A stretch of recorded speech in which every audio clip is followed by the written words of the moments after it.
Salut à tous et bienvenue dans l'émission des Kevin Adventures. Premier épisode, les démarches et préparatifs pour aller en Australie. 3, 2, 1. Ah non, ça fait 2. 1. Et action!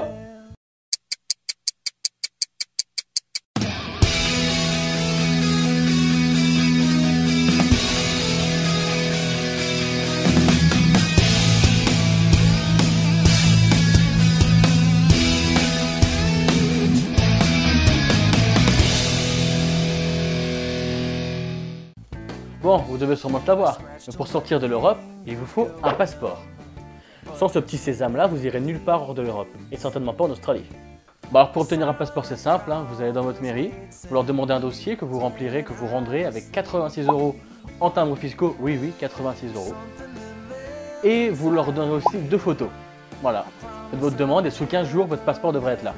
Alors pour aller en Australie, il vous faudra aussi un visa. Et votre visa va vous servir à quoi? Tout simplement à séjourner de manière légale là-bas. Alors moi personnellement, j'ai opté pour un visa Working Holiday. C'est quoi un visa Working Holiday? C'est un visa qui permet de rester pendant 1 an en Australie en pouvant travailler. Et bien sûr, il est renouvelable à 1 an. Si, je vous jure, c'est vrai. Si, on peut. Non, je dis pas non, je te jure que c'est vrai. Si, vraiment. Allez, arrête. Mais il y a des conditions à ça. Alors les conditions, c'est quoi?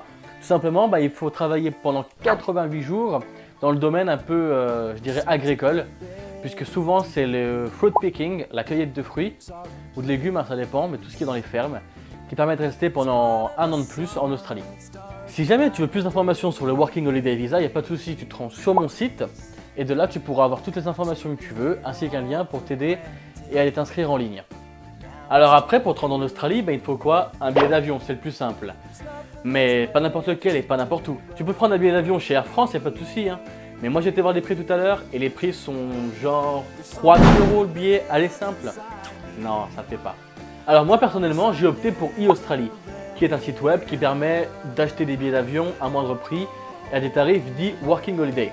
Alors vous les appelez à leur numéro, via leur site. Et de là, vous pouvez acheter votre billet directement avec eux, ils vous proposent les meilleures dates, aux meilleurs tarifs, il n'y a pas de souci avec ça.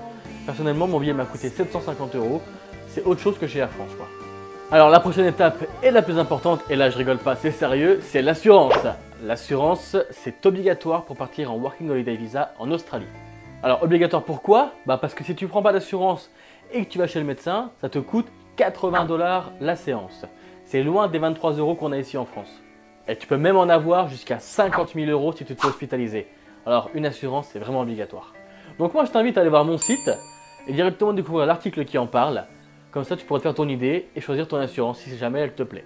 Ce genre d'assurance va te couvrir partout dans le monde. Quand je dis bien, c'est partout, sauf en France. Donc, que tu quittes l'Australie pour aller en Nouvelle-Calédonie, en Asie même c'est possible, ou que tu ailles chez les Néo-Zélandais. D'ailleurs, je pense aux Néo-Zélandais. Je passe un petit coucou à mon ami Damien, qui est celui qui gère l'Océanie pour les zéros, qui est mon partenaire. Donc je passe un petit coucou depuis la France avant que je parte, voilà. Donc je disais, je suis perdu maintenant. Donc je disais que l'assurance te couvre partout dans le monde. Alors maintenant que tu as fait tout ça, tu as fait le plus important et le plus dur, je dirais, tu es presque en Australie. Eh, j'ai dit presque, Alors après, si tu comptes rester longtemps en Australie, il y a une chose importante qui doit être faite. C'est tes abonnements en France, du genre Orange, EDF, Canal+, SFR et j'en passe, tu vois ce que je veux dire. Les opérateurs, les fournisseurs d'accès. Ceux-là, il faut les résilier et prévoir à l'avance.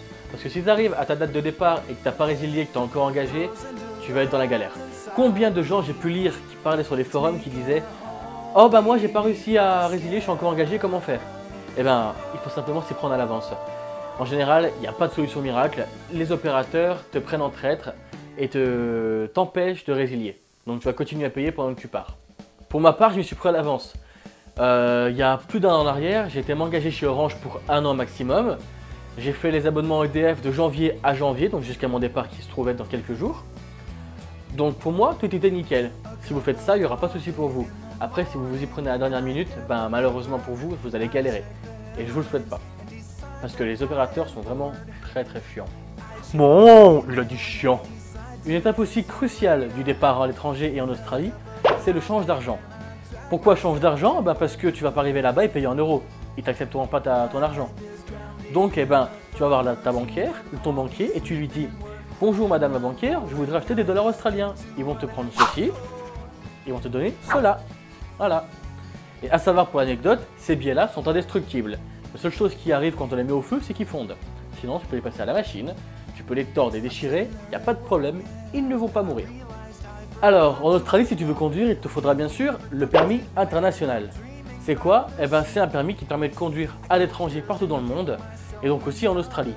Donc, hop, si tu ne l'as pas, tu ne pourras pas conduire. Après, l'Australie, c'est grand, hein. À moins que tu veuilles tout faire à pied ou après en transport en commun, mais ça risque d'être long. Donc, une voiture, c'est aussi un confort. Si tu veux conduire, fais cette demande en préfecture dans ta région, dans ton département. Et ça prendra environ 3 semaines et c'est gratuit. C'est surtout gratuit, c'est important, c'est rare en France. Profites-en et fais-le, ça te coûte rien. Voilà. Enfin, ça y est, t'es prêt, tu peux partir, t'as tout fait ce qu'il fallait. T'es paré pour l'Australie, tu peux enfin fermer ta valise et prendre l'avion. Tu peux fermer la valise? On y va? C'est parti? Allez, allez. Allez, tu bourres là. Allez. Allez.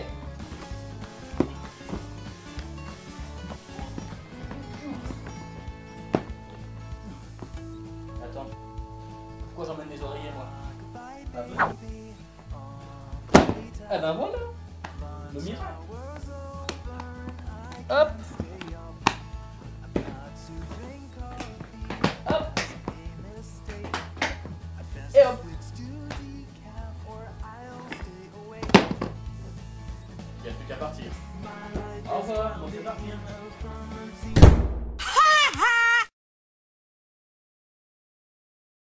Alors je me trouve dans un petit parc botanique. Alors maintenant je vais vous parler un peu du tax file number.